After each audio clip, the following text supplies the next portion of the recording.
And the last thing I think about too, when I think about building other people who can be leaders on my team or outside of my team, is to take a step back and say, look, every day that you're working is your interview for the next job. So be the person you want to be, act, dress the person you want to be, and think about the characteristics that are important to portray. Welcome to Beyond the Ledger, real conversations with people driving business forward. I'm Troy Ashby, CPA and host. Each episode, we unpack stories, challenges, and insights from today's top accounting and finance leaders. This podcast is brought to you by my friends over at MarketScale. Welcome back to Beyond the Ledger. Today's guest is Brent Asavamonchai, Revenue Growth Executive for some of the most recognizable brands in the vacation and airline industry, including a recent new brand launch by Southwest called Getaways by Southwest. Thank you for having me on. I appreciate it. Absolutely. This has been a long time coming. You know, have known each other for maybe longer than we want to admit. Yeah, that's right. We're young. We're young, though. We definitely are. Hey, before we jump into your career, you really have shaped, companies' names that everybody here is going to know, and you've done it in several different ways. But let's pause for a second and talk about, tell us something that we can't find about you on LinkedIn or searching for Brent. Yeah, absolutely. Thank you. I think for me, a lot of the growth that's been most important to me, a lot of the improving my skills or growing personally and professionally has been what I call spiral growth. So I had a boss I worked for at a company called Cheap Caribbean, who was the CEO, and he taught me about spiral growth in terms of, hey, you have your core set of responsibilities. So for at that time when I worked for him, I was responsible for revenue management and pricing and those kind of things. And then I was asked to take on more responsibility, such as leading the team that responsible for site optimization and analytics. And so spiral growth was about, for me, like 80% of my role was really revenue management. But then I was adding on and spiraling, what you call spiraling out, in terms of learning new things where I was able to take on that and learn really quickly. And so for me, another example, the same company where later I was asked to take on separately ancillary products. And I loved it and I learned a ton. But for me, spiraling out isn't really clear on people's resumes because a lot of times you don't see it in their job titles or even under, whatever they put on LinkedIn. But to me, that's been a really big part of my growth, is just having those opportunities.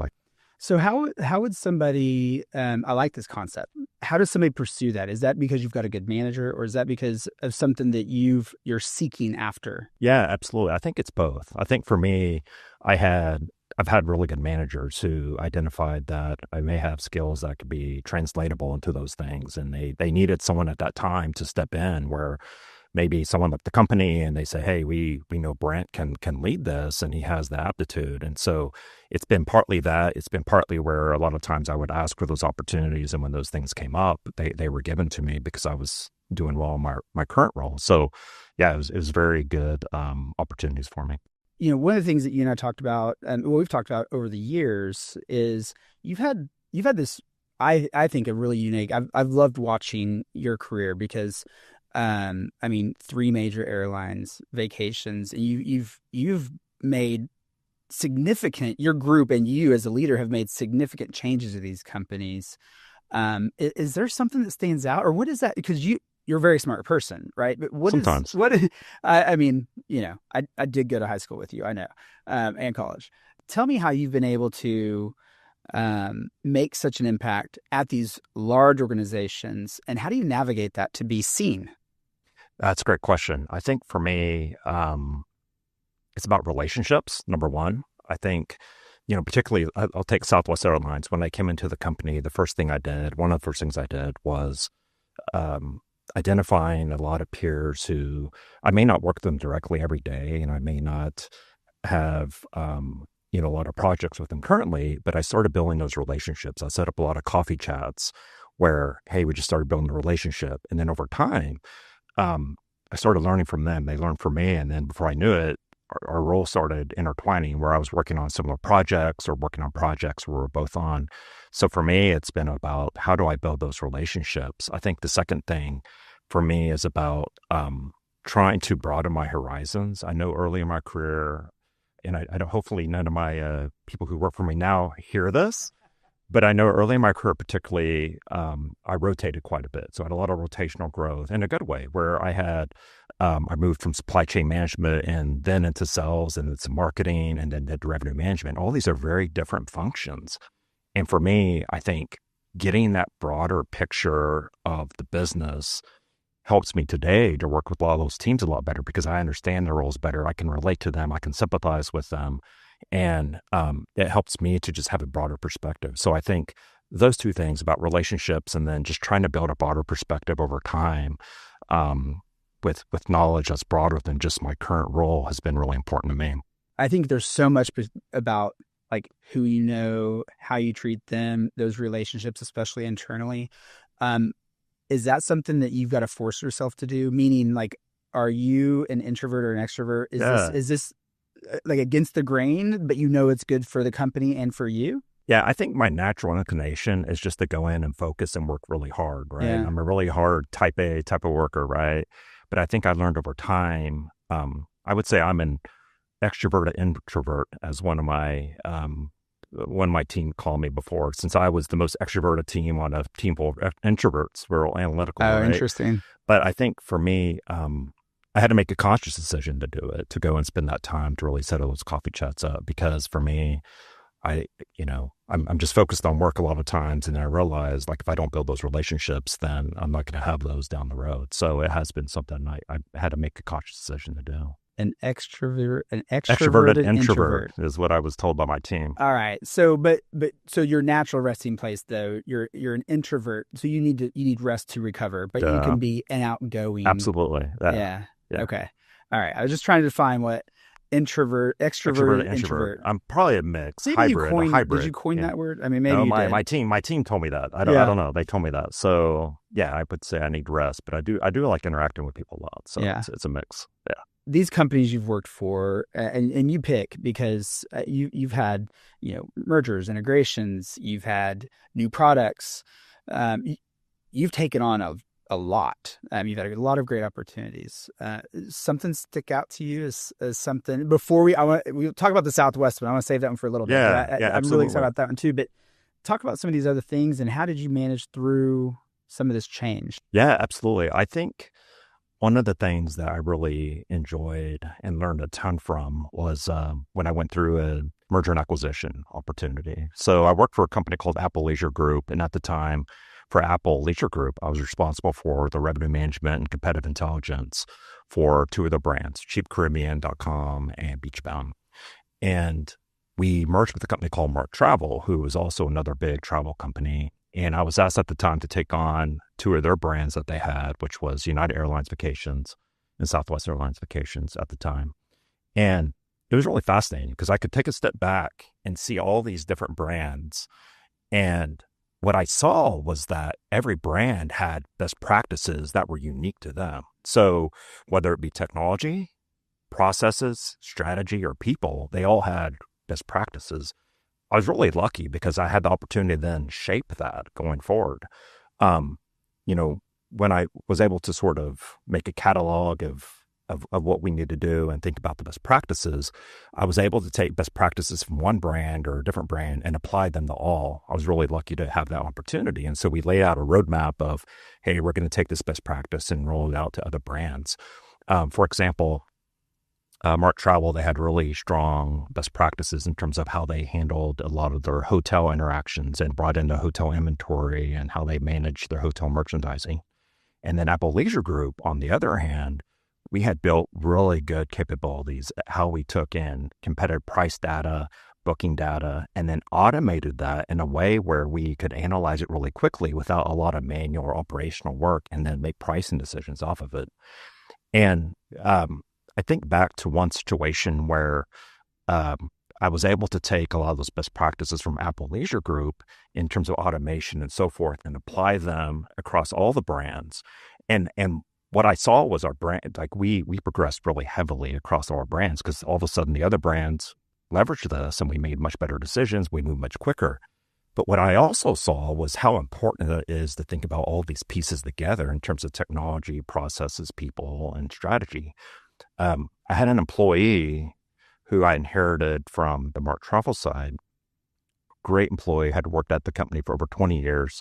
She was really good at operational work. She was really good at sort of manual operational, that kind of type of work. The challenge is that once we automated most of her work and we now asked her to step into a more analytical and strategic role, she struggled, unfortunately, right? And we tried, but at some point we had to let her go and replace her with someone who better fit what we needed. But what it really taught me is that out of M&A and out of these integrations, all these things fit together. And then, again, the technology, the process of the strategy, and then the people. And then sometimes you have to either improve the skill sets of those people. And if they can't do that to fit the new environment, then you have to sort of shift what people you have. And so that was a great learning experience for me. Yeah. And not everybody gets to have that experience. Yeah, that was great. And, not that you have to never easy to make people changes. It's hard. It's very right? difficult. Especially somebody that you may have been working with for a while. But yeah, opportunity and huge opportunity.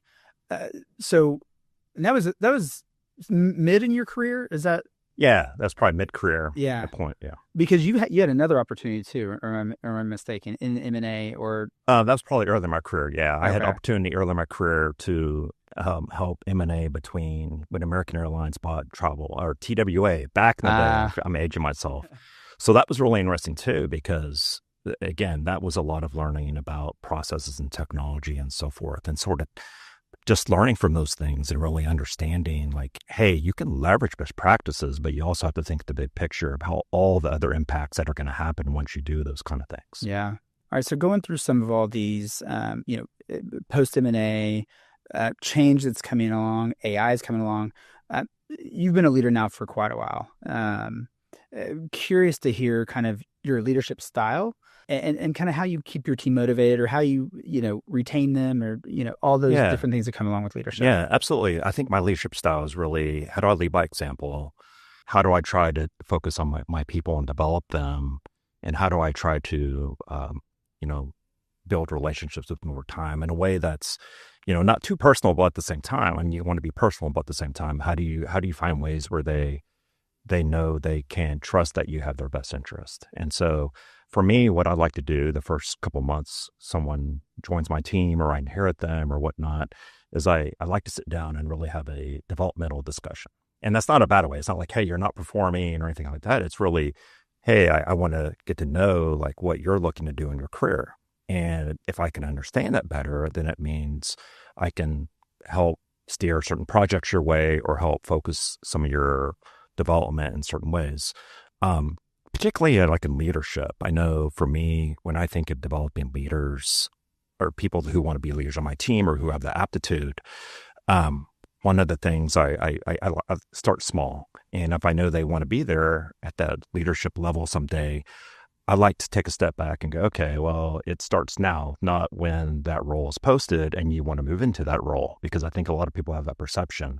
And so what I try to do with my teams is start small in terms of, for example, hey, how can we start with giving you projects to manage cross-functionally? And even though those people don't directly report to you, sometimes managing people who don't report to you are actually harder than people who report to you, right? And so, but it helps them build the ability to sort of lead others to a degree. The second thing I do is really help encourage them to take on mentoring relationships if they can. So, for example, at Southwest Airlines, we have a formal mentor program that's really good where people can sign up to be a mentee or a mentor. And I've had employees who would say, hey, but I don't manage people. I can't be a mentor. And I would say, well, you're more senior than a lot of folks who are wanting to be a mentee and they need someone to help them. And so I encourage them to sign up to those situations, whether they're formal or informal. And I found that helps them a bit to build some of that confidence and that muscle.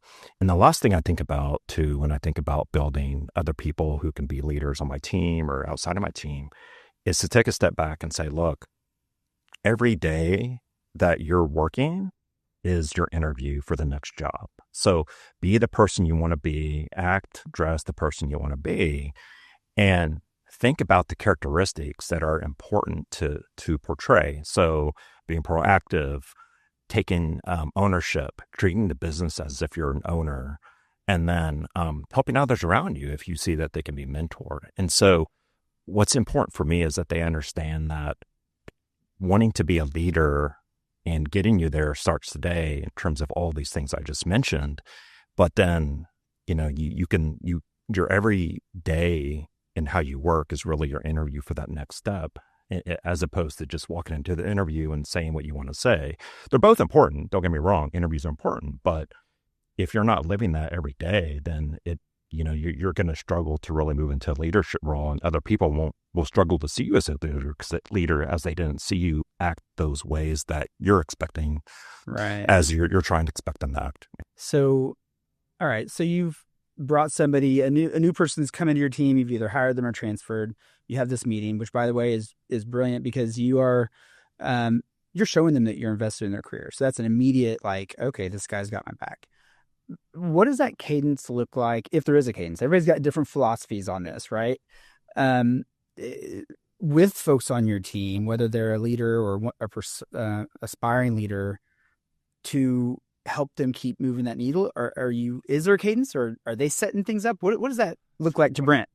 It looks to me like it's different by each person. So some people, I can feel them out where they're very informal. We can agree on some basic steps to take. So, for example, I may say, hey, sign up to be a mentor. By the way, take this training here that we have. And then also, this sort of topic you're interested in, can you lead this project? And then a lot of people's very informal. And then it's really periodically every month, every couple of months, it's just checking in on how you're feeling. Is there something else we can add to help you grow? For me, a lot of the growth is just real projects. Like, how do you handle those and how do you train them in those? So I tend to lean on real work experience as opposed to just a lot of training. Training's great. Don't get me wrong in terms of courses and so forth. But I think the cadence of these different things just depends on the person. Some people I'm very formal with. I say, go write your cadence. Sometimes I have them write a mission statement of, what their mission is in terms of their personal statement, their personal brand statement too. And sometimes that is a piece I layer in because it helps them think about, okay, my personal brand statement is this, and this is who I want to be. And sometimes I take things out of that and go, okay, well, this is what you're saying you want to be. So if you want to be that, then here are the things you can do to get there. So I think it just really depends on the person. Each person is very different to me. So let's talk about the person that says, hey, I'm aspiring for this job. Here's what I want, and you tell them, well, here's some ideas that I have for you, and then sometimes they don't like that. You literally meet next time, however long it's been, and they've done none of it. Is that something that are you having some accountability, or do you just kind of let them fail a little bit? I think it just depends on the person too. Sometimes I let them fail a bit, or I say, well, I try to remind them, like, okay, well, what's your long-term goals? So instead of knocking them hard on it, for me, sometimes it's like, okay, well, let's just take a step back. Like, let's remind ourselves, like, where do you want to go? And sometimes the person has shifted. I no longer want to be a leader, or I for whatever reason, they don't want to go down that same path, which I've also experienced. And so for me, it's just being flexible by the person and filling them out to see how can I best, every person is very different, how I can influence them the best to see, should we try something different? Is there a different path we want to go? Or can we revisit the same topic? And, and just talking about the same topic again, sometimes can be helpful to remind them where they want to be. Yeah. Well, and right. Life changes. Life changes. People change. Yep. Situations happen, or they thought they wanted and they didn't. That's great. All right. So let's stay down this path with leadership, or you can talk about it as a producer. It's been a long time ago, but or as an individual contributor, lessons that you learned along the way, something that that stuck out with, whether it be somebody like a mistake, if you wanted to own a mistake, or just a leader that has inspired you that kind of puts you down this path. I had a boss I worked for who, what I really valued about him is he he really cared and he tried to understand where you wanted to go with your career. And I think that helped me a lot to be more passionate about my people and where they wanted to go in their career. And he not only did that in a way where he tried to find opportunities for me where or anyone who wanted to grow and when he found opportunities that could come up. But I think the other thing I really appreciated about him was direct feedback. And I think there's times in your careers, everyone's been through this, where, you get direct feedback, or at least I have. I don't know if everyone's been through it. And you get direct feedback, and maybe at first you cringe a bit and you're like, that's not true. And then you chew on it for a couple of weeks and then you go, and then you realize he was right. Like I do, do this badly or I could be better at this. And it takes time sometimes to sink in. But I think for me, leadership to me is about both accepting feedback. I often ask my team, what can I do better? I really do want to hear how I can do better because I want to get better. But I do know sometimes too, it is hard to hear certain things as a leader. Like, you always want to hear you're doing well, but I also do want to hear when I'm not doing well. But the other thing it just reminds me is that my team, if they're going to get better, I have to be honest with them. And sometimes giving feedback that's direct is really difficult. Sometimes it depends on the situation. But if I challenge myself to do that, I see my people improve. It makes me really happy. And I see it as my responsibility to give feedback. You have to be careful how you do it, and everyone's very different how they handle it. But, just being a leader in terms of giving feedback, receiving feedback, and thinking about how you can help other people in their growth, to me has been important, and things I've learned from some of my best leaders that I've worked for. I've in what I do, I see the fact that people aren't giving feedback, or they think they've given the right feedback and it's misconstrued, happen a lot. Hey, Troy, we need to replace this, VP of finance. And okay, well, how long have they been struggling? Did they see it coming? Oh, no. We're just gonna. I'm like, and it's an interesting thing. Well, but we challenge them on it, right? Well, how about we just make sure? Because if you haven't had that conversation, maybe they're not aware. But I think people are naturally, they don't like to give bad news. Yeah. And I would say it's early in my career, I really struggled with giving that direct feedback until I realized that if I wasn't giving it to my people, then they may not be getting it at all. Yeah. And they may not be growing at all. And I become more comfortable in it. Sometimes it's still difficult, but I think it's taken practice and just remembering that if I don't give it, then I'm sort of doing them a disservice, right? Yeah, it's an opportunity for growth. That's right. And that's all it is. All right, so when I asked you to be on the show, I was excited about all the things going on at Southwest, and talk to us about how long have you been there now? 3 years. 3 years, yeah. And a lot's happened. But talk to us about this new thing that's launched, and can't wait to hear more about it. Yeah. So Southwest Airlines, we have a vacations product. Historically, we outsourced that to a company called Appalachia Group, which I coincidentally work for, right? Right. So when I say we outsourced that, well, let me back up. When I say vacations product, people go, well, what is that? What does that mean? And a vacations product in our eyes and most airlines, when they think about it, is they say if it's just air, that's not a vacation in their eyes, or in terms of how they label it. But if you add a car or a hotel, then at that moment it becomes a vacation because you're packaging it with other components and so forth. And for a long decades, Southwest outsourced this, and most recently they outsourced it to Appalachia Group. And what Appalachia Group would do is they managed everything. So they would contract with the hotels to get all the inventory. They would take our air, and they would package it, they would price it, they would market it, they would send out emails. They had their own website, right? And we at Southwest decided at some point, well, there's a lot of opportunity there for two reasons. One, you can sort of take out the middleman and improve your profits and so forth. But secondly, you can also manage the customer fully. Instead of having someone else manage your customer, we can manage that customer ourselves and roll them into our overall sort of customer support and so forth that we have. So I was brought in 3 years ago to Southwest for them to bring their vacations product in-house.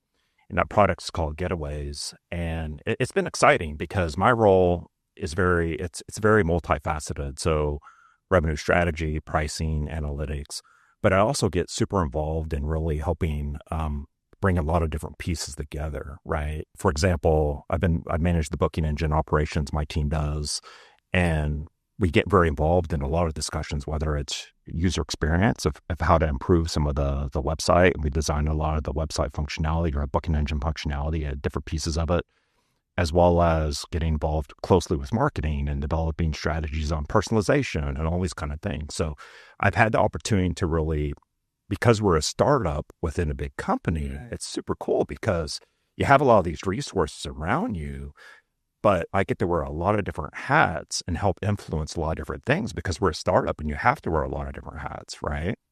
And so it's been one of the most rewarding experiences working with a lot of great people around me and having a lot of great people on my team and being able to really influence and design a lot of things from scratch to the point now we just launched in August and we're doing really well. So I'd love to grow the business more, obviously, but it's been a great rollout, and I've had the opportunity to work with a lot of great teams across the entire company. So it's been great.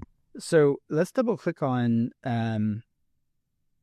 the building phase, the startup under a big company, the resources, but 3 years. Yeah, 3 years. And like, there's a lot of moving parts. There's a lot to get done, a lot of ambiguity, processes to set up. Were you prepared for it? Yes and no. Yeah. I think I'd run these businesses before, but I think there are a lot of things that I didn't fully understand going into it. And I think, anytime you build a new business like this out, particularly something this complex, there's a lot of things we learned along the way. And I think I've been told by some of the technology folks I worked with that this is one of the more complex builds that they had. So I think we had a lot of pivots along the way. We had a lot of things along the way where we said, okay, we probably need to change that up or add something that we didn't realize that was going to have to come up. But, it's a startup, so you just sort of pivot and do your best. And then I think some of the most important things is really, helping your team see the long-term vision, because 3 years is a long time to build this. And I think some of the things that were most important to us was helping people see the long-term vision, the why of what you're doing, because once people see the why, they can get behind it better. And then to also realize that a lot of people that you're working with, particularly in a big company like Southwest, they have their day jobs, right? Like they're helping you on this side project, but they also have all these other responsibilities. So helping them see the big picture, and then also helping them when there's quick wins along the way, helping them see the quick wins, or when I say quick wins, helping them see the progress you're making by calling out different milestones. I think those are super important things that helped us just sort of maintain momentum as we went along. Those milestones, breaking it down, right? Yep. Did your post M&A help with? I mean, it's funny because it's like this job is perfectly made for you, considering Apple Leisure. But it seems like, to your point, what did you call it? Spiral growth. Growth. You've been like weaving this the whole time. Not you knew this job was coming up, but besides the fact that my boss is the greatest, I'm kidding.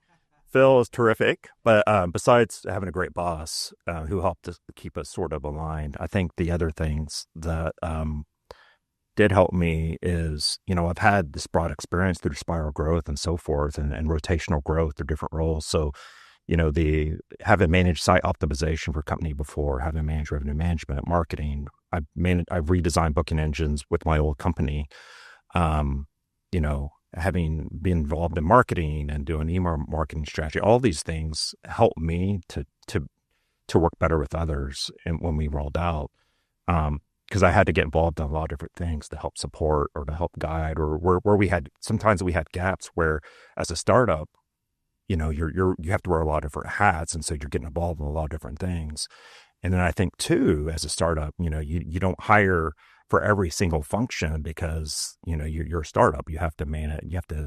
You're building in a very thin environment where you're having to forcibly do a lot of different things that you wouldn't normally get involved in. So the spiral growth was super for me. All right, so I have one last question before I let you get out of here. But you've had an amazingly successful career, and people are going to look at this and say, well, he works for these major airlines. He's done all these things, but absent spiral growth, what is something that you would tell somebody 5-10 years ago to kind of help them be more successful? I think for me, personal life.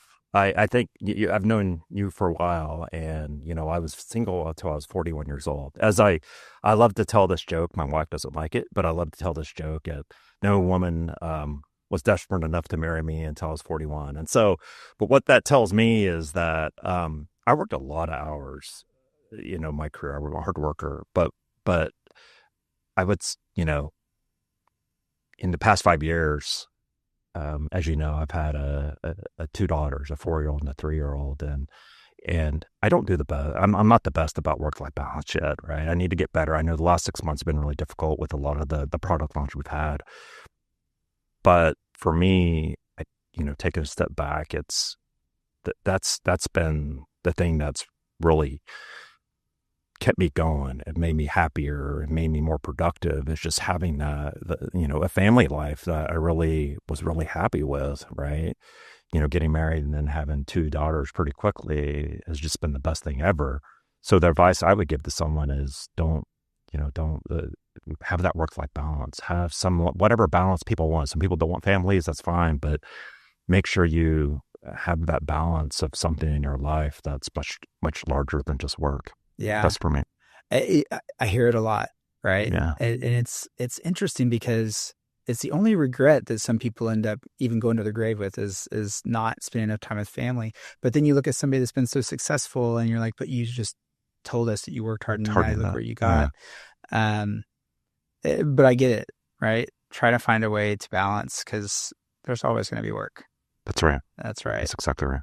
Brent, I appreciate you coming on and sharing your story. We'll drop Southwest Getaways by Southwest. Getaways by Southwest. Where we'll put that in the show notes and have people go check it out. All right. Thank you very much, Troy. I appreciate it. Thanks, man. I'm Troy Ashby, and remember, people are more than their titles, and companies are more than their balance sheets. Follow Beyond the Ledger so you never miss an episode.